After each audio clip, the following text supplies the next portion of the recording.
Hello, so I'm Ken, part of the site operations team working on tools, and this talks about the new tag deployment system. It's been in development about 6 months, so I'm going to give a discussion of what it is, how it works, and a small demonstration at the end.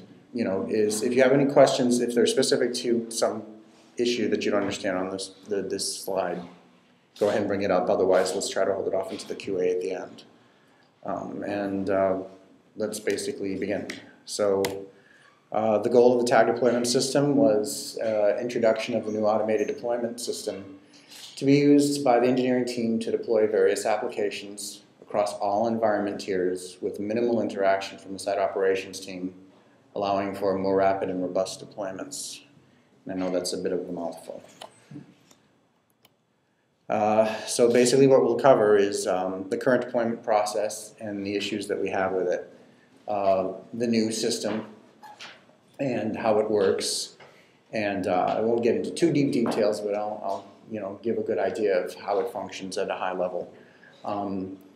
A detailed view of the deployment process with TDS, the steps that you follow through to do a full deployment.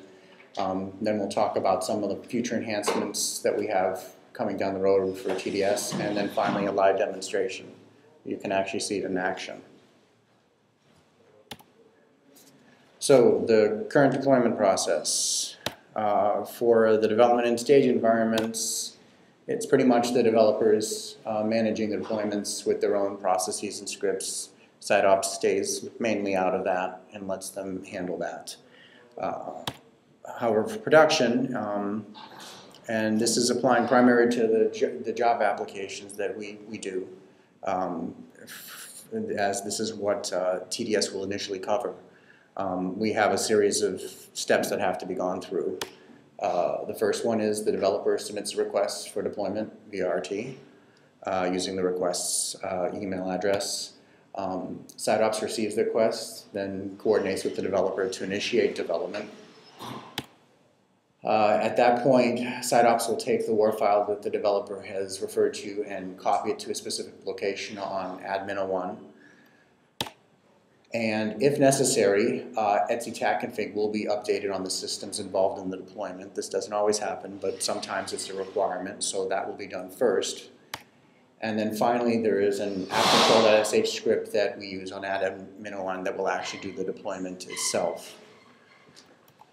Finally, SiteOps gets back to the developer, says, can you please validate? The developer will validate. If everything looks good, great.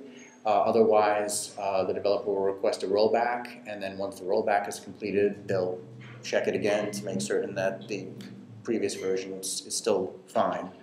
And then finally, SiteOps resolves the request. So as you can see, it's a pretty long procedure that requires a lot of manual intervention. So some of the issues with the current deployment process. Big one, developer must wait, at least for the production environment, for the availability of a SiteOps administrator to coordinate a time to do a deployment. And sometimes someone's not always immediately available, so there can be a small delay. The deployment process as it currently stands is quite manual and it can be prone to error. The wrong file can be copied over or mentioned, referred to if the app-control.sh configuration file is missing a new machine or a set of machines. When it goes to deploy, it won't touch them, so those machines won't get updated for whatever reason. Lots of other little things can happen. So another problem is Puppet's unable to configure the new servers automatically as the way things currently stand, which means that anytime a system needs to be built, a new one, or an old system has some failures and needs to be rebuilt, the application must be manually redeployed to the machine. And then finally, there isn't any history of deployments as it currently stands. So we really don't have any way to track what's been deployed to a machine and when it happened, who did it, so forth and so on. So there's really no way to track down any issues that may have happened in the past. So enter tag deployment system, which I'll refer to from this point on as TDS. Before we start, just some common terms to make it a little bit easier to follow some of the rest of the talk. Project is a term used for a given application, such as pets. You'll see it a lot in the mentioned in the help for the commands when you run TDS. It's basically the way you refer to a specific project that you're working on. Repository has two possible definitions here.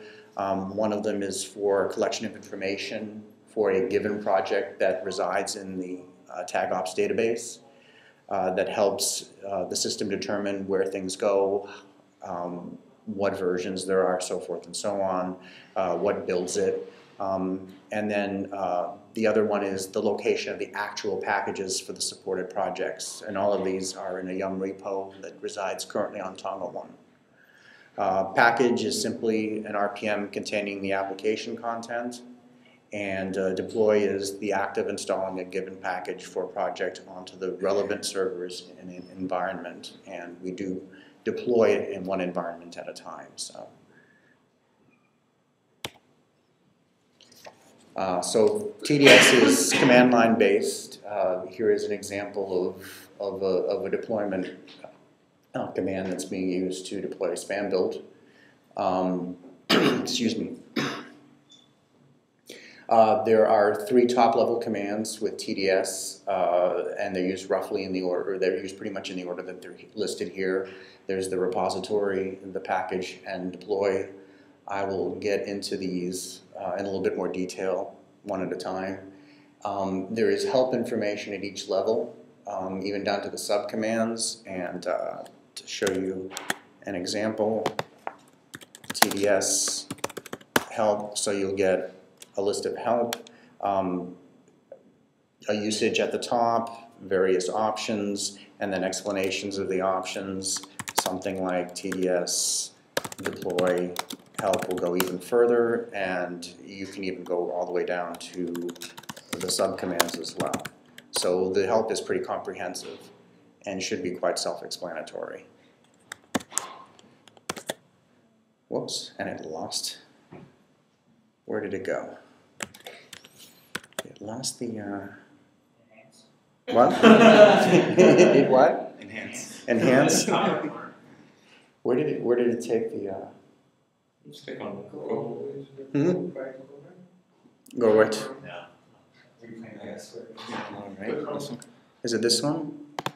No, that's the Google Docs, which is not the deployment. It was not the one that was running just a second ago. So there's a function key to see like all that stuff's all apps. Yeah, I'm trying to remember what it isn't. Maybe app, right? Just do four finger spectrum. Which one? 4 finger spectrum. There it is. Thank you. I wasn't expecting it to disappear. Okay, and then finally, there's least privilege access for those commands, and basically what this means is that certain commands within TDS are restricted to specific groups. So these has to be part of those groups in order to be able to run the command. This gives some level of access control for the system. So the first command that would be used would be TDS repository. And what this does is it maintains the basic information for a given project that is stored in the TagOps database. The basic information that it will contain is stuff like the project name, the RPM name, the type of build, Jenkins, Hudson, something else, the app types that are related to that project, and there's several other things. They're all described within the help. The current subcommands are add, delete, and list, which are relatively self-explanatory. Add the project to the database, delete it from the database, and then list will list all current projects in the database that are available for deployments. As it stands right now, add and delete are managed by SiteOps for adding and removing actual new applications and removing them, and list is available for anyone to run so they can see what applications can actually be deployed. Another thing to note is that add and delete are one-time operations for each project. They don't need to be done each time a deploy is done. Just when the application is new and needs to be added to the system, or when we no longer need it and it no longer needs to be in the system. The second one would be TDS package. This is what manages the packages or the RPMs for the supported projects. This is what gets them into the repository so they can actually be utilized. Once again, subcommands are the same as with the TDS repository, and they pretty much do the same thing. Add and list are currently implemented, delete hasn't been implemented yet. And as far as adding, when you're actually adding a specific version. Currently, the versioning we use for the packages is the Jenkins build number. It was the most consistent thing to use for now, and since we're primarily supporting Java applications to start with, it seemed the most logical. That may change in the future. The primary command, and the most important command, is the TDS deploy. And this is what actually manages the deployments of specific packages for the supported projects. So here's a list of some of the subcommands. I'll give you a quick rundown of them. The most common one, of course, is promote, which actually does the deployment to a given environment. There is also redeploy, which is used when a deploy doesn't go fully okay. Some of the servers may not get properly upgraded. And what redeploy will allow you to do is actually go back once you've fixed whatever issue caused the failure and rerun it so that the remaining systems can actually get properly deployed to. Rollback is used for if you've realized that there's something wrong with the deployment you did, you can roll back to the latest validated version that was once on the system without having to concern yourself about which version it was. The database keeps track of this and will do the right thing for you. Related to deploying and rollback is the commands validate and invalidate. They're used to either mark a given deployment as good or bad. And actually the rollback itself will automatically invalidate the current version that's being rolled back from.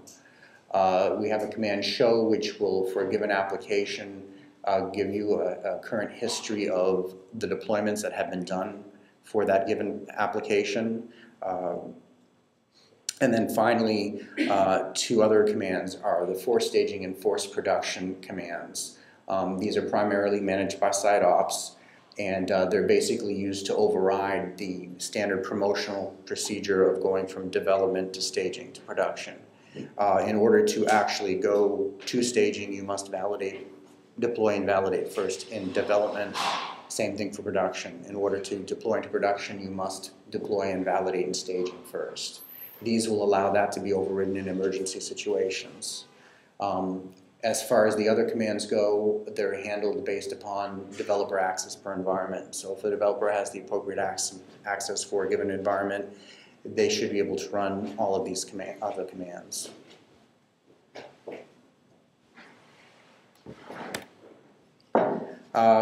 Here's just a basic architecture diagram. I'll go over it very briefly. We have the TagOps database, which maintains all the information about the deployment system and how things are working and the history. You have your build servers.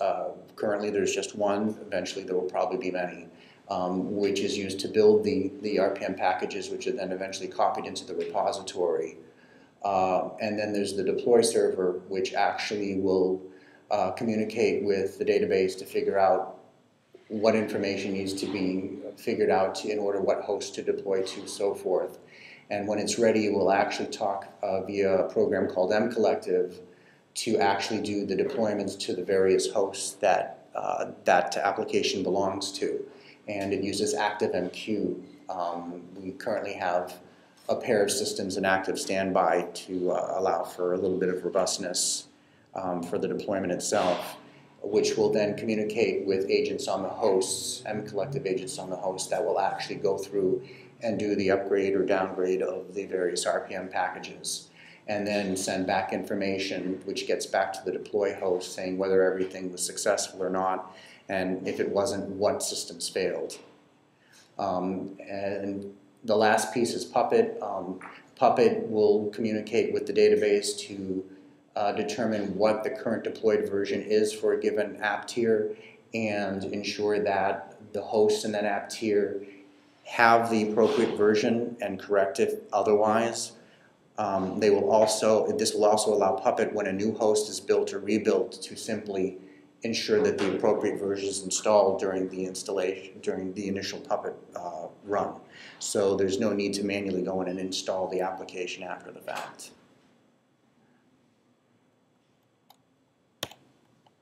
Okay, future plans for TDS. This is what I've shown you is what it pretty much currently does. Here's some ideas, some immediate, some a little bit further that we are looking at right now. One, of course, is tag config support, which is going to be very key, and this will be one of the first things we'll be working on within the next month to get this in place for you, because it is a very important part. And right now, as things stand, site ops will still need to assist with the tag config portion in production. The eventual hope is that we'll initially have it deployed just like you will deploy an application. You'll give a version number and an app tier, and it will deploy to those machines. But the hope is that the next stage will be to actually have information in the database that associates a given version of an application with a given version of tag config. So when you deploy that application version, it will automatically deploy the appropriate tag config with it. And vice versa, if you have to roll back, it will determine which tag config it needs to roll back to. And this will be done all simultaneously without any need for the developer to have to do multiple stages. Another thing is the implementation of the remaining subcommands. We went ahead and got the most critical ones in place, but there are still a few commands that will prove to be useful, so those will be coming in the next, in the very near future. Detailed and configurable logging. Right now, there is some logging output that goes to the screen. It's not a lot, and if something goes wrong, it may take a little bit to debug issues. What we want is we really want a far more flexible logging system that allows not only the user to determine how much output goes to their screen as to what the system's doing, but also potentially to write to log files so we can have a permanent history, and the ability to also turn on debugging information to assist when we hit issues that are difficult to determine. REST API. This to me is actually very important because it will allow one thing. Right now, TDS is just command line based, but the REST API will allow others to write GUIs on top of TDS. So instead of having to run a various series of command lines, you could potentially write a GUI that would allow you to select the environment, select the application type or set of hosts, and select a version and just click go, and it would just do it, return the information back to you all from one nice little web page. And we want to be able to give that ability, so that will be coming up in the future as well. And there's still a lot that we could still do after this point, so we're very interested in having developer input. This is for you guys. It's supposed to make your lives easier, not just ours. And we don't want just your input, but if you're willing to help out, we're definitely open to taking in whatever we can to assist you people. So that pretty much covers TDS overall. And if we're ready for a live demonstration, I can go ahead with that. So. Can I ask one question? We'll go back a little bit to the diagram. So right now there is a tag sign up DB, right? So, yes. So if that fails, what will happen? Our TagOps database currently is backed up every 15 minutes. However, we are setting up a new set of machines that will be a pair of database servers that will be in active standby. So if one were to fail, the other one would take over.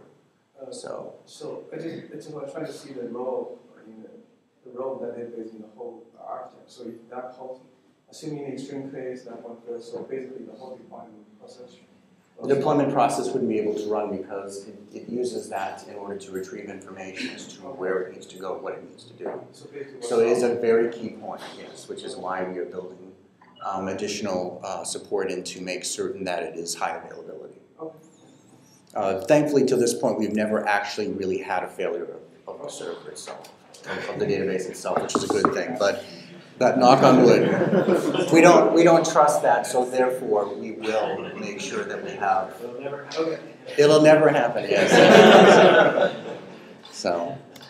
Oh, maybe not necessarily database fail because the network say server time management. Yeah. So let's go back over. So as you can see before, I was showing a. So what I'm going to do is I'm going to go ahead and deploy the application spam build out to dev and staging, so you can have an idea of what it looks like. One of the first things that a developer would normally do would be TDS repository list. This will give back a listing of applications that are currently available for deployment. And as you can see, the second one happens to be spam build, and it gives some information. It's built by Jenkins. The package name is spam build.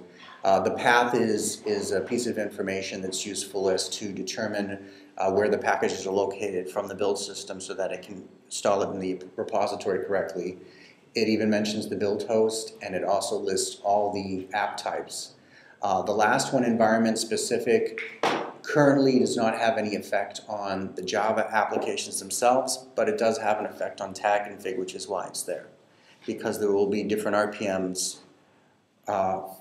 potentially for the same version, but within different environments for tag config. So that's there to be able to handle that. So spam build's available. So what I'm going to go ahead and do is, I know that there's a version that I've just built, version 64. So what I'm going to do is go ahead and add that to the system. So I would do TDS package add spam build 64. And this will give a bit of information. It will look for the file on the host. It makes certain that it was built successfully. It will then try to add it to the repository server and update. This usually will take about 20 to 30 seconds. And once it's successful, it will mention. So one thing I'd like to also mention while this is running is, and this is a very important thing to me, when people start using this, if you ever get a traceback, since this is Python, that's a bug to me. Don't let tracebacks sit around for a long time. Let me know and we will immediately fix it. You should always get clear errors back and not some random traceback. So in this case, it was successful. It added the package for Project Spam Build, version 64. So now this gives me a chance to deploy it to the development system. Now there's exactly one development system, dspambuild01. So as we can see, right now version 63 is installed on the machine, and Tomcat's been running for about half an hour. So I'm going to go back up here and I'm going to do an actual deploy. So I'm going to promote spam build version 64 to development. And it will show you the mcollective command that's running to actually do the distribution. And this will take a little bit of time. Once that's completed, then we can verify by looking at dspambuild01 that it actually was successful.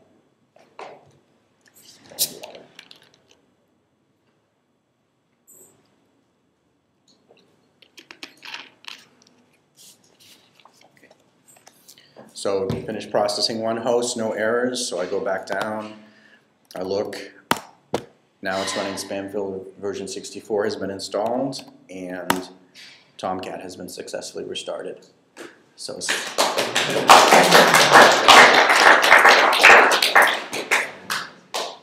now I would check to make certain that the application truly is running okay, and if it is, then I run the following command: tds deploy validate spam build.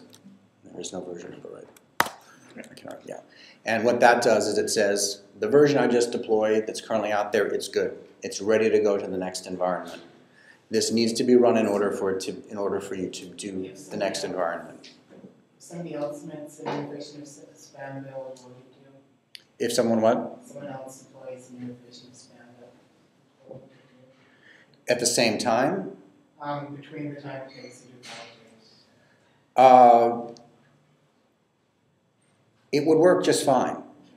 Your version would still be validated, theirs would be in there as well. Both can be validated, and then either one can be deployed to the next environment. There is no race condition in that sense. The only requirement for you to deploy a specific version into an environment is that the previous environment must have validated that version. And it must be, currently it must be newer than the last version that was promoted, was deployed onto that machine. What does validate actually do? It marks an entry in the database saying this application is good. Okay, so you're just declaring that it has been validated? Yes. Okay. It's kind of like what the developers do now when we say, is the app okay? And they go, yep, okay, good, we're done. This is effectively what this is doing. And a very important part of that is that it marks that deployment as a candidate for rollbacks too. So if 4 months have passed and somebody wants to do a rollback, they're not going to know which version was on there before that actually worked. The database keeps track of that by knowing which one is validated. And it will not, if you invalidate one and then move ahead forward and then decide to roll back, it will never roll back to an invalidated version. So you'll never go back to a bad state. And that's the important part about the validation and invalidation, is to ensure that you invalidate a build after the fact? Like if you find out that it was actually bad later on? Yes. Yes.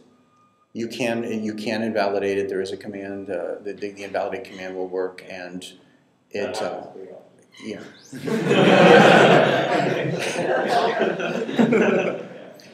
And that is the difference between the rollback and the invalidate. So rollback invalidates the current version that's running, and then does a rollback by actually changing the package on the host. Invalidate just takes an arbitrary version and marks it as not valid. Yeah. I have a question as well. So in order to move to the next tier, you have to validate it, but how do you enforce that someone actually validates production and doesn't actually then close the shell and forget about it? Yeah, that was, because production is the end of the line, there's been several discussions as to what is the best way to handle this, and we're welcome to input. I mean, we've had suggestions such as putting some sort of, when it's production, putting some sort of timer in that if something gets deployed to production, after a certain amount of time, if an application hasn't been validated, send out an email to the developer who did the deploy saying, hey, you didn't validate this yet.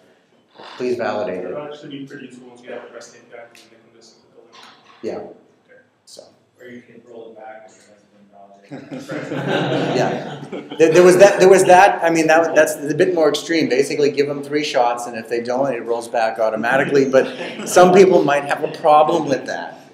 So we haven't determined the exact path we want to go. We do have some ideas, but like I said, we're always welcome to entertain more ideas. So we've promoted into development and we've validated development. So what I'm going to go is now I'm going to, and one thing to mention that I may not have made clear, for each environment there is a separate deploy machine. And whenever you're doing something in a given environment outside of adding packages or adding things to the repository, for the deployments you must run it from the machine that belongs to that environment. And it's partially a security issue to make certain there's no crosstalk, the way mCollective works.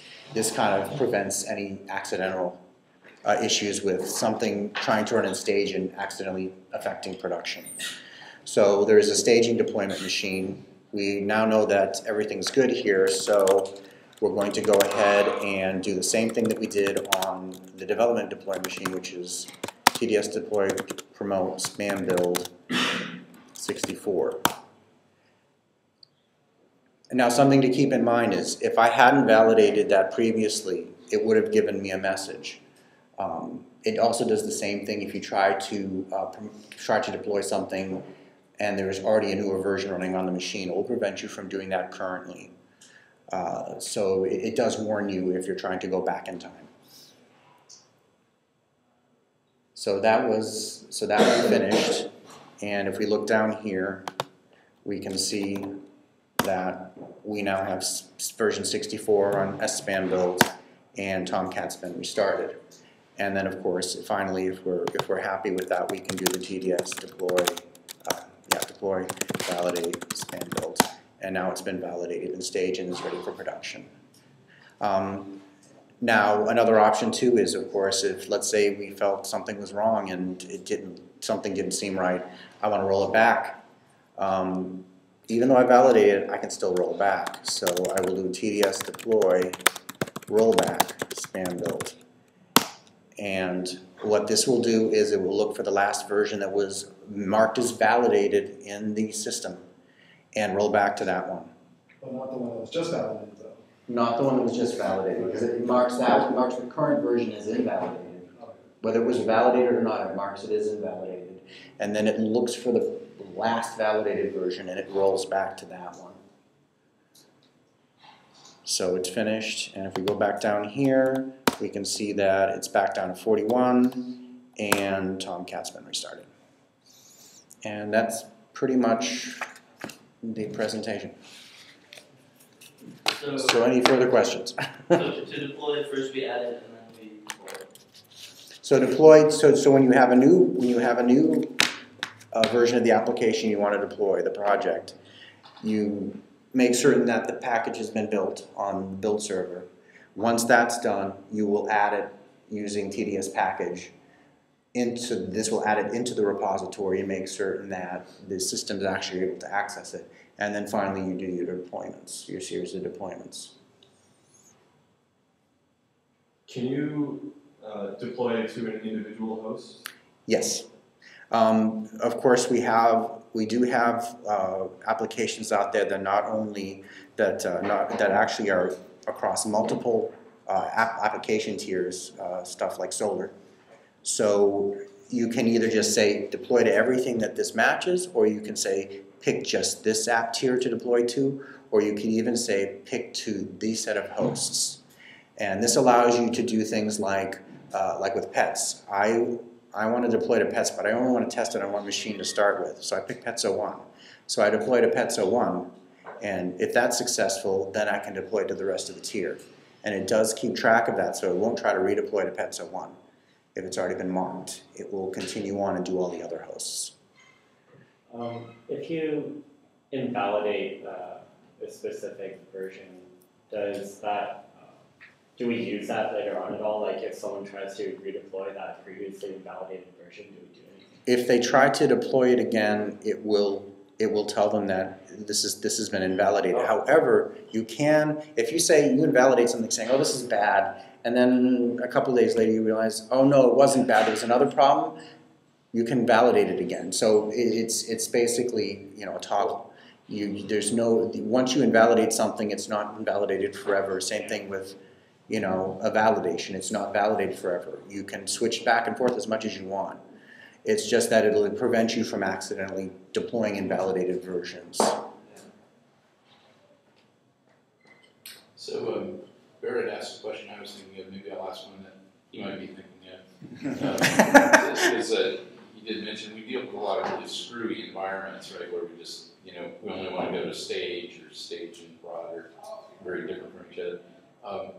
So it's very reassuring to hear that. What about also hooking in automation to the validation? Because now it sounds like you just kind of, whoever's doing it, it's kind of a bookkeeping system that you've got to go out and manually do it. But with a lot of our stuff, we'd like to actually put more, automatic validation. Is there any thought about if best practices or technology or how we do that? If there's a way with an application to have the system have some external process check just to make certain that things look good, we could potentially hook into that and have an auto-validation procedure. That's definitely a possibility. A lot of times, we don't have it right now. It's not there because for some applications it can be really difficult without someone actually going in and physically just clicking or checking some figures over here or something like that. You have to kind of know per application what makes it seem right and what doesn't, and even sometimes then it's subtle. But there's definitely a way to be able to, there definitely could be a way to, if there's a straightforward enough way to say, yeah, if I check this, I know that the application deployment's good, that we could probably build in some sort of automatic validation process. That would be really good. Like breaking errors. Yeah. Because we have situations where we think everything's fine, but it'd be great to kind of unit test what happens when you actually put it into an environment. Yeah. Say, run the index, pull the field through 0, you can write a test with it. Mm-hmm. Yeah, and then that's definitely a possibility. Great. Even easier is hitting the health check. Yeah, for some of them, a health check's very simple, so. The opposite, auto invalidate when it's failed. Yeah, you can mark it as invalidated as well. Now, you wouldn't want to do anything else. I would not suggest doing an automatic rollback because then it doesn't give you a chance to figure out why it's broken. so we probably would want to avoid something like that, but definitely just simply marking something as validated or invalidated automatically based upon a check is certainly possible. I mean, we'd still leave the ability to manually do it, especially for the applications. It may not be so easy to have an automated one, but there's definitely nothing that prevents us from finding a way, from integrating something that would allow you to do an automatic validation or invalidation. Yeah, well, actually the other part is not so much automatically blessing it, but running something, just so you don't have to kind of go through some manual, I've got to remember to do this, this, and the other thing in some script or something like that. Yeah. That can be really Yeah, I mean, really, there's the sky's the limit. Whatever we can think of to make the deployment process smoother, if it's doable, we can definitely look into doing it and making it even more efficient to use. What sort of work has to be done to get other types of projects to be deployable with PDS besides like Java apps? Java apps. I mean, one of the fundamental design points that we made here was that if the app can be, if all the relevant files for an application can be put into an RPM and managed through an RPM, then you can pretty much deploy anything with this application.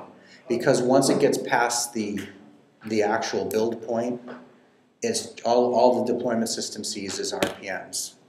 Put them in place, take them out of place. As far as minor configurations, we already have Puppet in place to do those custom configurations, so that's not a big deal there. So, adding something like Node.js, figure out a way to package the appropriate files, and then it's just a matter of deploying it on exactly the same way we deploy the Java applications. I heard someone back here. What is it? Oh. What's an application type? So when you review them, the project type, and then one of them is the application type.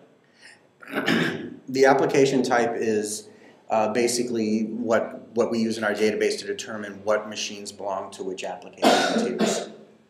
So they usually match the name of the actual project. Sometimes they don't, but for the most part they do. So pets is pets, spam build is spam build, risk build is risk build. It's just something that we keep track of within the database to say this project belongs to this application, so that means it goes on these machines and has this configuration. I have a question. So you gave an example of solar and deploying that to multiple tiers. When you're deploying something like solar, is it that you have to identify which host you push them to, or is it all applied? When you're doing a tier, the way M-Collective works is basically an auto-discovery. It uses the information within the TagOps database and Puppet to basically determine which hosts are part of that tier, and then automatically deploys to them. So there's no need to explicitly list them. So if you add new servers, the next time you deploy, it will automatically deploy to those servers. Sorry, I meant tier types. Tier types? Not hosts. Tier types for a given project, those are put in when you actually add the project type into the repository. So that list here, where's my mouse? So that one line down at the bottom, app types right here, this tells you what application types actually match for that project. So it's just. So if I had a list of 3 and you said build, spam, build, would it deploy all 3 tiers? If you do not give any specific application types on the line, yes, it would deploy to everything. That actually sounds a little dangerous. Well, let me show you what the help looks like for that.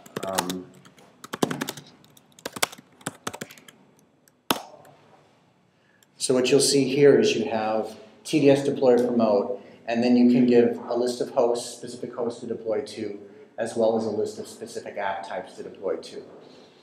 Yeah, but it sounds like it shouldn't default to all. It should be a little more explicit. It depends. I mean, if The for most common case actually is that we have an app type that only gets one package, and that one package only goes to one app type. So it'll be much more convenient if we don't require that to be explicitly specified. Wasn't it like -- all or something?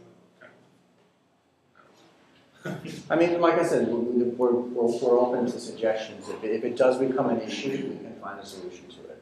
Currently, by default, if you do not explicitly list the app types or the hosts, it applies across all the current supported tiers for that application. And like I said, about 90% of our Java applications right now are single app types, so it's usually not an issue. But if it does become one, we can definitely find a way to make it a little bit more safe. One of the things that the application does do is you just can't put in random app types and it will just deploy to those. It will use the database to verify that the app types and hosts you list are actually belong to that project and can be deployed. Otherwise, it'll tell you, no, I can't do this. Sorry. Do you want us to start using this right away? We're getting the final, we're pretty much in place. What we're doing is we have RPMs built, I think, for all the security apps at this point. So RPMs are being built for those. And we're actually interested in working with developers to start getting not only, I mean, we've been testing through dev and staging, but now we're looking to, work with someone to actually start deploying this in production, making certain it works all the way through. And once that goes, we should be able to start adding new application types pretty fast. So does it track the logged in user? The user that runs basically when you run the commands, the program itself, TDS, does keep track of the user that's running the command, and that is inserted into the database into various tables so that you can tell who deployed a given deployment. Does it do notification emails yet? No notification emails. Is that coming in the next version? If it's desired, it could. It is. Okay. Can we dive into the source? Yes. It's open source. We're about to move it over into a shared repository so you guys can actually have access to it. Contribute. Probably. And you'll be able to look at the source code. There's actually two pieces. There's the deploy repository itself, which is what TDS resides in, and then there's the TagOps DB, and that is the SQL Alchemy ORM layer on top of our database that makes it a lot easier to manage our database manipulations and queries. And that's ever growing. Right now it only contains stuff for the deploy work, but eventually contain just about anything that we need to use to access our database for. So, but both of those will become available so you can look through the code. I'm going to do, in the process, I'm also going to do a little bit of cleanup as well, so that and comment so that you guys have a little bit easier time than right now. Not everything's quite commented yet, but that will be fixed really soon. Does anybody think they'd rather do it the old way? How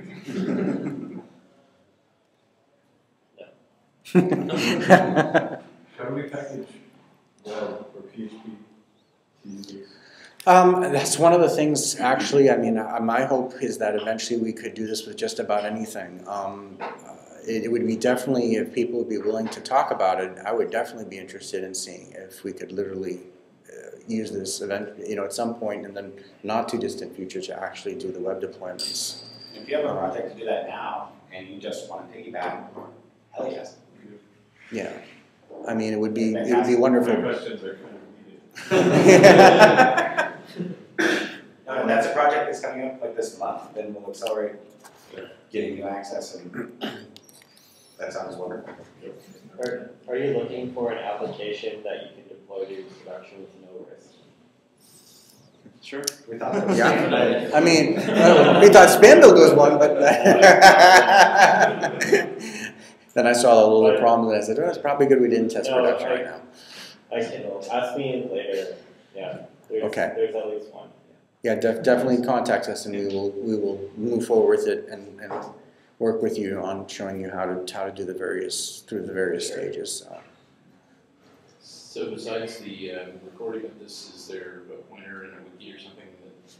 There are several wiki pages that describe the whole system, get into slightly more detail than we got here. So As TDS. TDS should find most of them, I think, at this point. Yeah. So. We'll also have tutorials and one-on-one sessions when it's time for your project to come in, and